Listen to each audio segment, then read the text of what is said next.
wabarakatuh. Walaikum assalam wa rahmatullahi wa barakatuh. How are you? Alhamdulillah, I am fine. And you? I am also fine. Alhamdulillah. Where are you going? I am going to Al-Ghazali International School to participate in Independence Day celebration. Wow, it's great. What will you do there? I will deliver a speech on the importance of freedom fighter. It's good, brother. Can you tell me some freedom fighters' name? Yes, brother. Some of the freedom fighters' name are Ram Prasad Bismil, Bhagat Singh, Mangal Pandey, Ashfaqullah Khan, Subhash Chandra Bose, Mahatma Gandhi, and many more.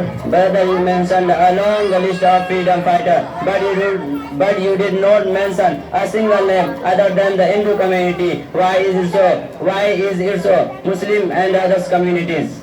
Sorry, brother, I know there were freedom from all communities, but in our books only these names are mentioned. It's painful. We should not change the history, and we cannot change the history. Our government should take notice of it, and it should make it sure that all freedom fighters from Muslim, Hindu, Sikh, and others find due place in our history book.